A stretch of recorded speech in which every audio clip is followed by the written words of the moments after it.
भारती कक्षा 8वीं की पहली इकाई का 9वां रज्जब चाचा विभाग 1 के अंतर्गत मैंने रज्जब चाचा की आपको विशेषता बता दी थी कि रज्जब चाचा कैसे दूल्हों के जोड़े जामे सिलते थे और इनके दूल्हे को वो जोड़े जामा पहनाकर उसे तैयार भी किया करते थे। यहाँ तक कि मैंने आपको बताया था कि माता प्रसाद ने से वकालत पास की। वह शहर में वकालत करने आया और कुछ दिन के पश्चात वह शहर में ही बस गया। ठाकुर साहब की मृत्यु हो गई। उसके बाद उसके आगे का हम देखेंगे। रज्जब चाचा बदलते हुए ज़माने की निंदा तो कभी भी नहीं करते थे, पर वे ज़माने के प्रभाव में आकर अपनेपन को छोड़ना भी पसंद नहीं करते थे। यहाँ पर रज्जब चाचा के उन्हें अपने पुराने ज़माने की मशीन बहुत ही अच्छी लगती थी। वह नए ज़माने के लोगों की निंदा नहीं करते थे, मगर वह खुद के विचार नहीं बदलते थे। वे मुसलमान अवश्य है, पर वे अपने को किसी से अलग नहीं मानते। उनका कहना है कि हिंदू, मुसलमान, सिख, ईसाई तो धरती की देन है, खुदा तो केवल इंसान पैदा करता है। अगहन पोष के दिन थे। रज्जब चाचा की पोती का विवाह था।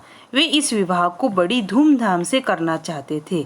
उनका ख्याल था कि अब शायद वे किसी और के विवाह को न देख सके, अतः वे इस विवाह में अपने मन की हर इच्छा को पूरा कर लेना चाहते थे। दोपहर का समय था। रज्जब चाचा अपनी पोती के लिए गहने और कपड़े खरीदने के लिए शहर जा रहे थे।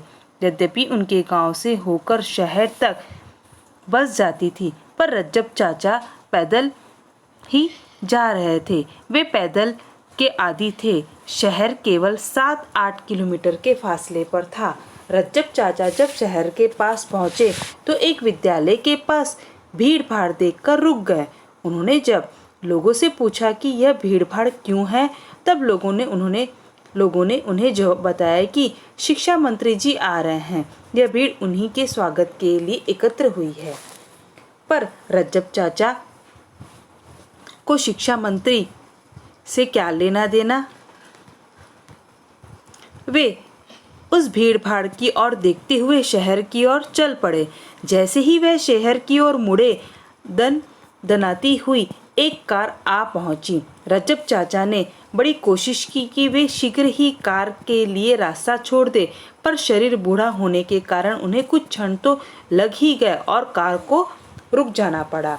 पहरे पर नियुक्त सिपाही दौड़कर रज्जब चाचा को डांट लगाई और उन्हें पकड़कर पटरी पर कर दिया। कार चली पर फिर रुक गई। सहसा कार का द्वार खुला और एक प्रौढ़ व्यक्ति बाहर निकले। वे कोई और नहीं, स्वयं मंत्री महोदय थे। वे किसी और को अवसर न देकर शीघ्र दौड़कर रज्जब चाचा के पास आ पहुँचे। उन्होंने कुछ कदम के फासले से ही पुकारते हुए कहा, रज्जब चाचा, रज्जब चाचा। रज्जब चाचा जब तक कुछ कहे न कहे, मंत्री महोदय ने दौड़कर उनके चरण स्पर्श कर लिए।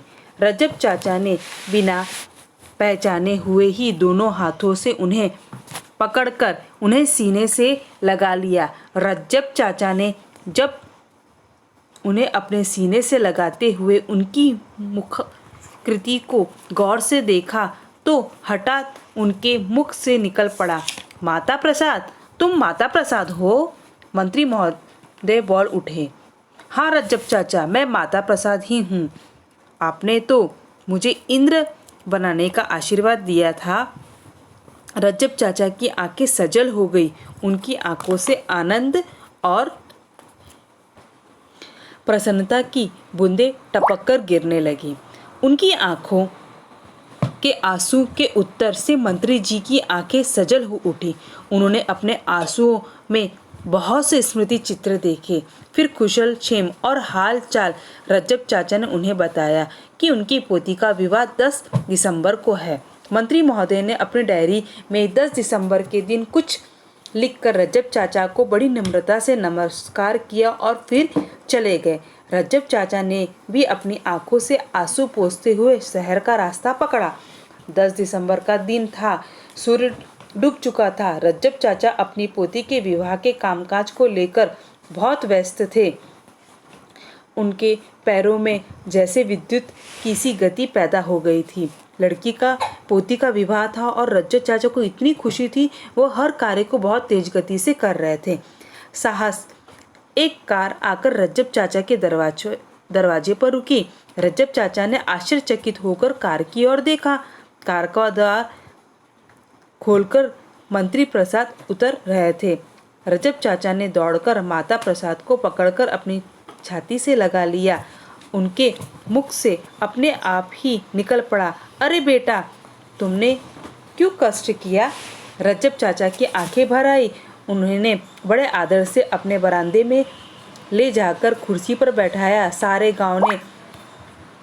गांव में बिजली की तरह खबर फैल गई।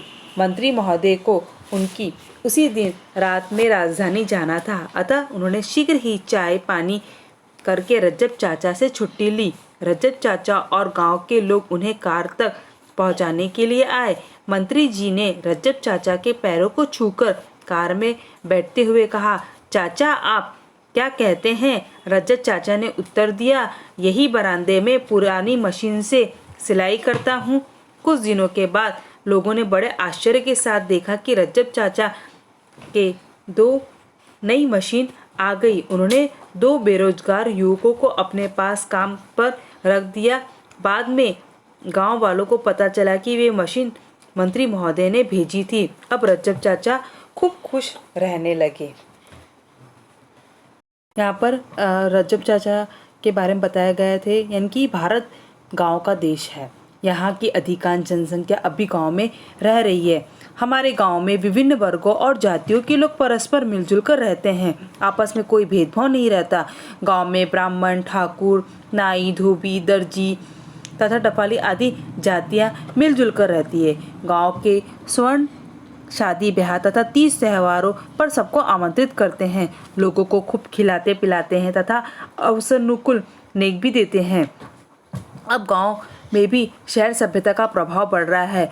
अब सब कुछ वैसायिक बन गया है। सभी लोग अपनी सेवाओं के बदले पैसे ले रहे हैं। अपने पुराने संबंध भी नहीं रह गए हैं। इसलिए यही सही है कि अब गांव की संस्कृति तथा सभ्यता में धीरे धीरे बदलाव आ गया है। तो रज्जब चाचा भी धीरे धीरे अपने में भी उन्होंने बदलाव लाया। किसी बेरोजगार को वो उन्होंने रोजगार दिया। मगर रज्जब चाचा की यहाँ पर वाणी फली। रज्जब चाचा ने माता प्रसाद को जो आशीर्वाद दिया था, वह आशीर्वाद उसे फला। वो एक शिक्षा मंत्री बन गए। मगर शिक्षा मंत्री बनने के बावजूद भी उनमें किसी भी प्रकार का घमंड नहीं आया और वे रज्जब चाचा को इतनी भरी सभा में भी वो रज्जब चाचा के घर आए और उन्हें बहुत मान सम्मान दिया।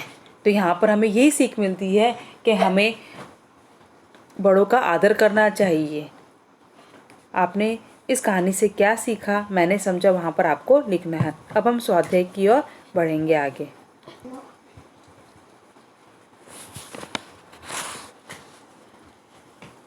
स्वाध्याय की ओर हम देख रहे हैं। यहाँ पर दिया है आकृति सूचना के अनुसार कृतियाँ करो, संजाल पूर्ण करो। यहाँ पर हम संजाल पूर्ण में पहले हमने दिया है रज्जब चाचा की विशेषता। रज्जब चाचा की क्या विशेषता थी, यहाँ हमको लिखना है। रज्जब चाचा की विशेषता के अंतर्गत लिखेंगे कि उनकी अवस्था 75 के पार भी अपने सिलाई मशीन स्वयं ठीक कर लेते थे। रज्जब चाचा बहुत तेज चलते थे। इस अवस्था में बिना चश्मे के ही वे सुई के अंदर धागा डाल देते थे। ये 4 बॉक्स के अंतर्गत आपको यह प्रश्न के उत्तर लिखना है। उसके बाद स्वाध्याय का दूसरा प्रश्न दिया है उचित जोड़ियाँ मिला। अब हमें क्या बनाना है, यहाँ पर उचित जोड़ियाँ मिलाना है। सबसे पहले क्या दिया है, ठाकुर जी। उसके बाद यहाँ पर उसके अ और आ दिया है, तो ठाकुर जी। तो ठाकुर जी में हम क्या लिखेंगे, ठाकुर जी कौन थे? तो ठाकुर जी का यहाँ पर उत्तर आएगा सूरज भान, यहाँ पर हम लिखेंगे। उसके बाद रज्जब चाचा। रज्जब चाचा क्या थे? रज्जब चाचा दर्जी थे। माता प्रसाद, माता प्रसाद को था वह मंत्री महोदय था। और दूल्हा में क्या आएगा, जोड़ा जामा। इस तरह से हम उचित जोड़ियाँ में इसका उत्तर लिखेंगे। उसके बाद प्रश्न 3, कारण लिखो। रज्जब चाचा के पैरों से विद्युत की सी गति पैदा हो गई। अब क्या कारण था कि उनके पैरों में से विद्युत की गति पैदा हो गई? तो यहाँ पर हम लिखेंगे रज्जब चाचा के पोती का विवाह था। वे विवाह के कामकाज को लेकर बहुत व्यस्त थे। उन्हें देखकर ऐसा लगता था जैसे उनके पैरों में विद्युत की सी गति पैदा हो गई। उसके बाद दूसरा प्रश्न दिया है, रज्जब चाचा का गांव में अकेले होने का अनुभव न करना। उसके बाद यहाँ पर लिखा, उसका उत्तर यहाँ पर हम लिखेंगे कारण बताया है, तो यहाँ पर लिखेंगे रज्जब चाचा का घर अपने गांव में अपने मजहब का अकेला घर है। पूरा गांव हिंदुओं का है, पर रज्जब चाचा के कभी अकेले अनुभव नहीं किया। रज्जब चाचा ने कभी भी अकेले अनुभव नहीं किया, क्योंकि वे पूरे गांव को अपना कनुबा तथा पूरे गांव के धर्म को अपना धर्म मानते थे। तो यहाँ पर हमें ऐसी इसका उत्तर लिखना है। उसके बाद प्रश्न 4 है, रज्जब चाचा को केवल अपने गांव में ही नहीं बल्कि दूसरे गांव में भी प्रतिष्ठा प्राप्त थी। तो यहाँ पर हमें उसका इस तरह से हम इसका उत्तर लिखेंगे।